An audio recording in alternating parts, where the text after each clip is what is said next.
नमस्कार।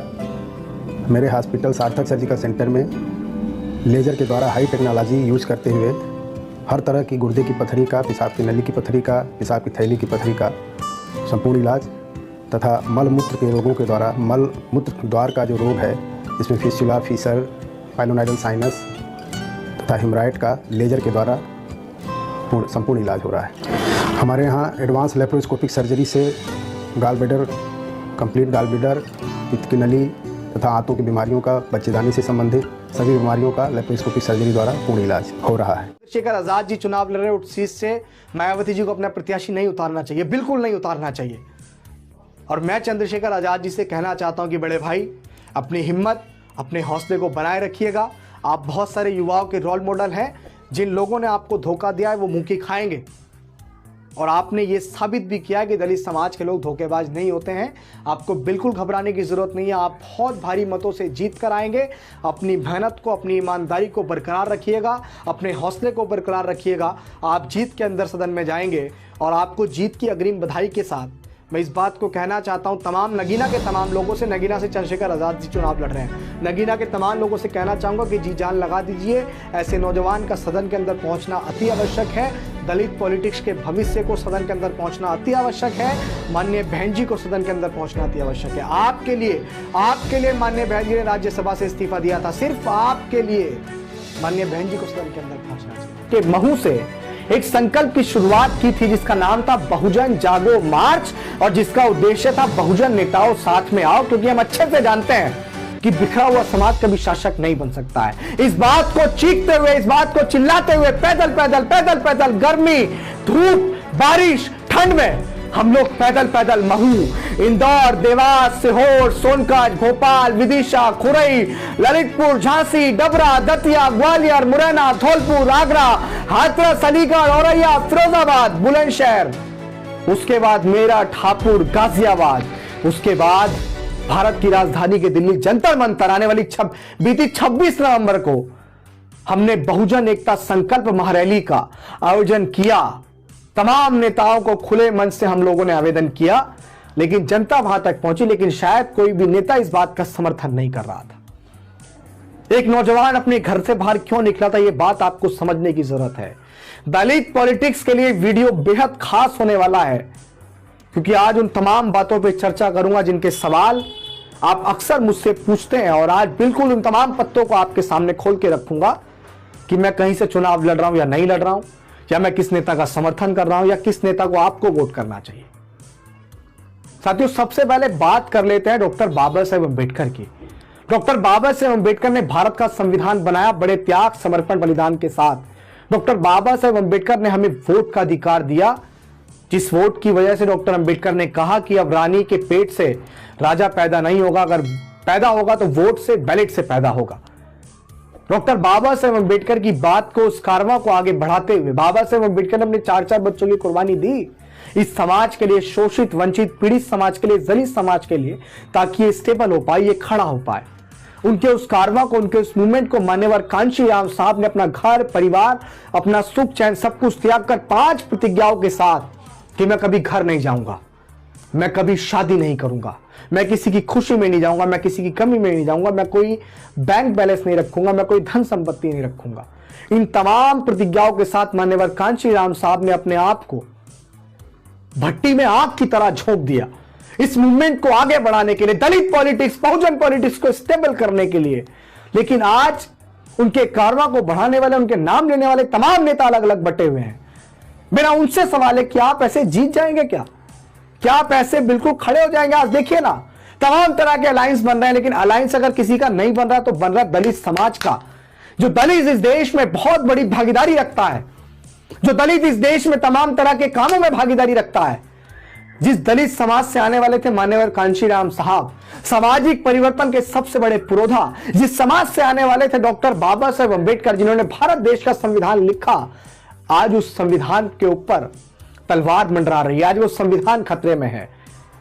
आज एक पार्टी के सांसद ने कहा कि हमें 400 पार इसलिए चाहिए क्योंकि हम लोगों को भारत का संविधान बदलना है। अगर भारत के संविधान को बचाने के बारे में हम नहीं सोचेंगे तो क्या कोई 7 समुद्र पार से उस संविधान को बचाने की लड़ाई लड़ने आएगा क्या? जिन नेताओं को, जिन नेतृत्वकर्ता को हम जिम्मेदारी देते हैं, वो नेतृत्वकर्ता अपने घर, अपने परिवार, अपने सुख, अपनी संपत्ति में मस्त है। कुछ लोग अपने काफिलों में मस्त हैं, कुछ लोग अपने घमंड, अपने अहम में मस्त हैं। क्या ऐसे दलित समाज आगे बढ़ पाएगा? क्या ऐसे उसकी पॉलिटिक्स आगे बढ़ पाएगी? क्या इस समाज के अंदर इतने मजबूत नेता नहीं है कि वो एकजुट होकर इस देश के प्रधानमंत्री बन सके? आपको सोचना चाहिए। दुख के साथ इस बात को कह रहा हूं, भारत के अंदर 28 राज्य हैं, लेकिन एक भी राज्य के अंदर दलित मुख्यमंत्री नहीं है। दशा उस समाज की क्यों है जिस समाज को मान्यवर कांशीराम साहब ने कश्मीर से लेकर कन्याकुमारी तक साइकिल यात्रा करके उन्होंने जगाया और इस समाज को उत्तर प्रदेश के अंदर 4-4 बार सरकार बना के दी। भारत का सबसे बड़ा सूबा है उत्तर प्रदेश। आपके पास 206 सीटें हुआ करती थी। मैं किसी एक पार्टी की नहीं बात कर रहा हूं, समाज की बात कर रहा हूं, क्योंकि पार्टी किसी एक नेता से नहीं, पूरे समाज से मिलकर बनती है, पूरे समाज के जज्बातों से मिलकर बनती है। आज अगर मैं बेसिकली एक उस पार्टी की बात करूं तो वो भी एक सीट पर सिमट कर रह गई है। देश के अंदर तमाम अगर हम राज्यों में जाएंगे बहुत सारे नेता हैं, लेकिन क्या आपको लग रहा है कि दलित समाज से आने वाला कोई व्यक्ति जो ख्वाब डॉक्टर बाबा साहेब अम्बेडकर ने देखा कि हमें इस देश का हुक्मरान बनना है, जो ख्वाब हमारे रहबर मान्यवर कांशीराम साहब ने देखा कि हमें इस देश का हुक्मरान बनना है, क्या वो ख्वाब आपको पूरा होता हुआ दिख रहा है? बहुत सारे लोग मुझसे कहते हैं कि भैया आप किसी पार्टी का समर्थन क्यों नहीं कर रहे हैं, भैया आप किसी नेता के साथ क्यों नहीं लग रहे? यार किसके साथ लगे, किसके साथ लगे? सब लोग तो अपनी अपनी चीजों में मदमस्त हैं। कोई अपने घमंड को, अपने अहम को इस मिशन के लिए तोड़ने के लिए तैयार नहीं है। मिशन ज्यादा जरूरी है, आपका अपने खुद का अहम ज्यादा जरूरी है। मिशन ज्यादा जरूरी है, परिवार ज्यादा जरूरी है। मिशन ज्यादा जरूरी है, आपका डर ज्यादा जरूरी है। ये मिशन, ये कारवा ज्यादा जरूरी है, या आपकी धन संपत्ति, आपका परिवार, आपका अहम, आपका घमंड ज्यादा जरूरी है? हम किसका झंडा उठाएं? अगर एक पार्टी का झंडा उठाएंगे तो दूसरी पार्टी वाले बुरा मान जाएंगे, दूसरी पार्टी का झंडा उठाएंगे तो तीसरी पार्टी के लोग बुरा मान जाएंगे। दलाल, निकम्मे और तमाम तरह की चीजें एक साथ जुड़ जाती हैं। जिसके साथ लग जाए उनके समर्थकों के लिए अच्छा और जिसके साथ ना लगे उनके लिए बुरा। अब हम चिढ़ तो नहीं सकते हैं, हम फट तो नहीं सकते, हम कई भागों में तो नहीं बढ़ सकते हैं। काम तो तमाम नेता बहुत अच्छा कर रहे हैं, आखिर अभिषेक किस पार्टी का समर्थन करें? हम हमेशा से कहते हैं कि अभिषेक, मैं आपको पहले सवाल का जवाब दे रहा हूं, बड़े ध्यान से आप सुनना। वर्तमान समय में दलित पॉलिटिक्स को बचाने की लड़ाई है। इससे बुरा क्या होगा कि तमाम तरह के गठबंधन बन रहे हैं और दलित पॉलिटिक्स को सारे गठबंधन नकार रहे हैं। यार क्या ये समाज इतना कमजोर हो गया? आंखें खोलनी चाहिए आप लोगों को, यह दर्द महसूस करना चाहिए कि जिस दलित समाज की कभी 206 सीटें हुआ करती थी उसके नेतृत्व में आने वाली सरकार की, आज कोई भी गठबंधन उसको लेने को तैयार नहीं है। सब लोग बहुत कम आंक रहे हैं। बिखरे हुए लोगों को लोग कमी तो आंकते हैं। बिखरे हुए लोगों का कहां मोल भाव लगता है? कि अंगूर लेने चले जाइए आप, अगर बिखरा हुआ होगा तो उसकी कीमत कम होगी और गुच्छे में होगा तो उसकी कीमत ज्यादा होगी। तमाम महापुरुषों ने बताया कि एकता में बल है, यूनिटी इज मोस्ट पावरफुल, लेकिन हम लोग यूनिटी नहीं बना रहे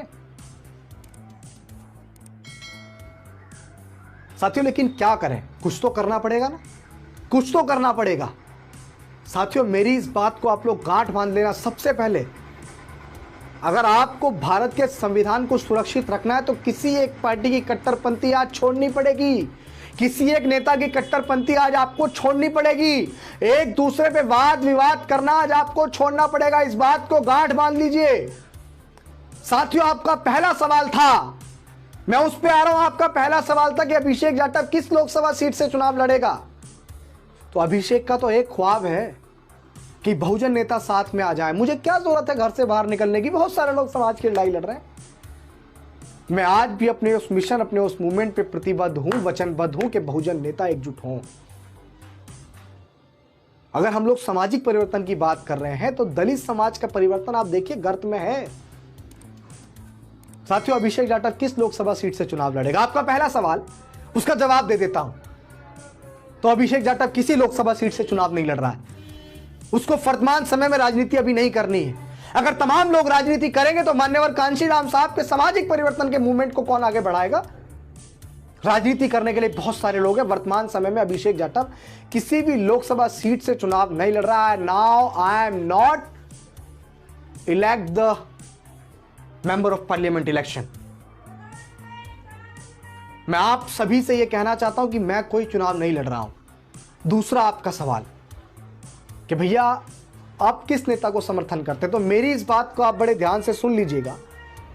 जो व्यक्ति अंबेडकरवादी है, जो व्यक्ति न्याय पसंद है, जो व्यक्ति संघर्षशील है, ईमानदार है, जो व्यक्ति सामाजिक है, जो व्यक्ति फूले, शाहू, पेरियार, ललई, अंबेडकर और मान्यवर कांशीराम साहब की विचारधारा को आगे बढ़ाने वाला शख्स है, दुश्मन नंबर 1 से हटकर, आप अच्छे से जानते हैं कि कौन है दुश्मन नंबर 1, उससे हटके किसी भी पार्टी या संगठन या दल के अंदर हमारे समाज का व्यक्ति जो आपके लिए 24 आवर जमीन पे खड़ा रहता है, आपके लिए पुलिस से लड़ता है, आपके लिए लाठी डंडे खाता है, वो किसी चीज की परवाह नहीं करता है कि गोली लग जाएगी या जेल जाना पड़ जाएगा, उस हर एक व्यक्ति को आपको समर्थन करना है।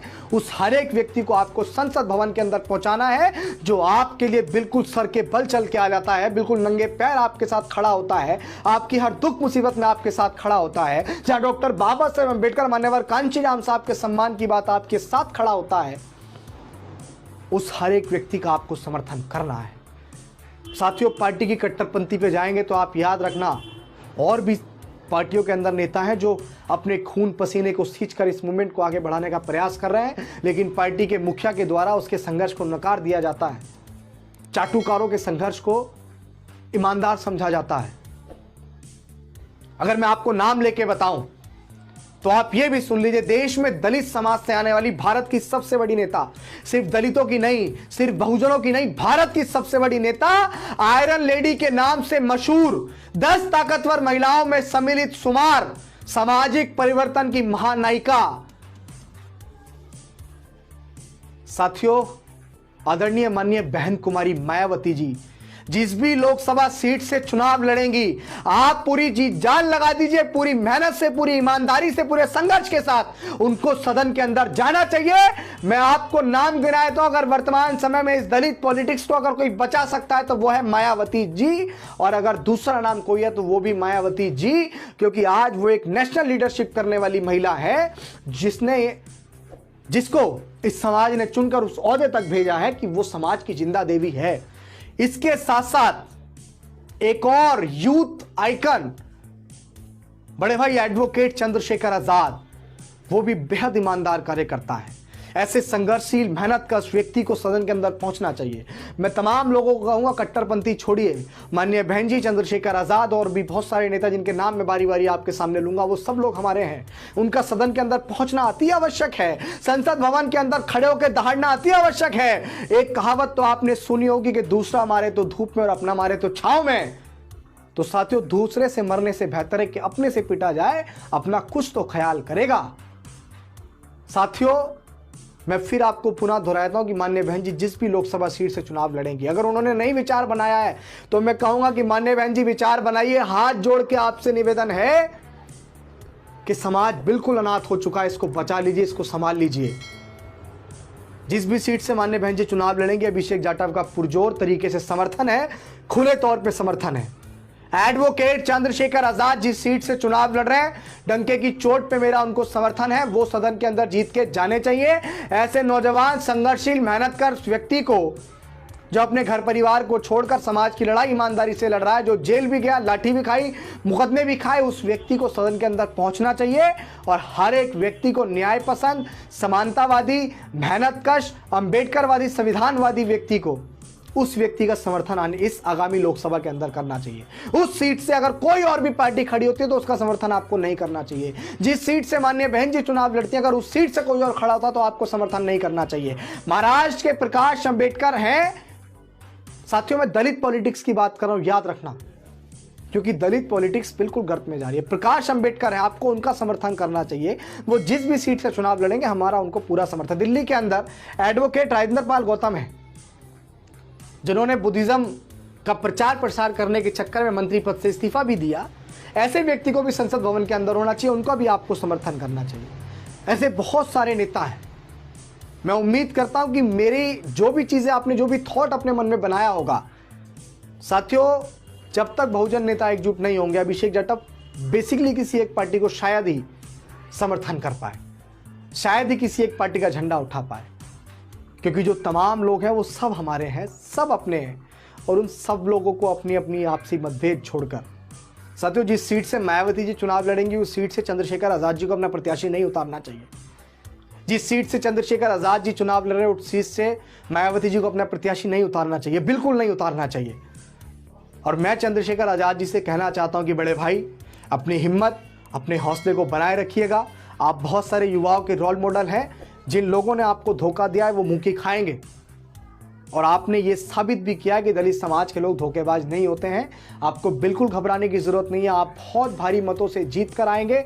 अपनी मेहनत को, अपनी ईमानदारी को बरकरार रखिएगा, अपने हौसले को बरकरार रखिएगा। आप जीत के अंदर सदन में जाएंगे। और आपको जीत की अग्रिम बधाई के साथ मैं इस बात को कहना चाहता हूं तमाम नगीना के तमाम लोगों से, नगीना से चंद्रशेखर आजाद जी चुनाव लड़ रहे हैं, नगीना के तमाम लोगों से कहना चाहूँगा कि जी जान लगा दीजिए। ऐसे नौजवान का सदन के अंदर पहुंचना अति आवश्यक है। दलित पॉलिटिक्स के भविष्य को सदन के अंदर पहुंचना अति आवश्यक है।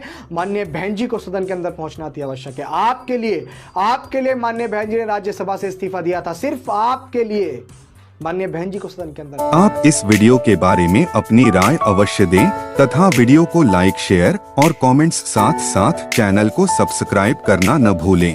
धन्यवाद।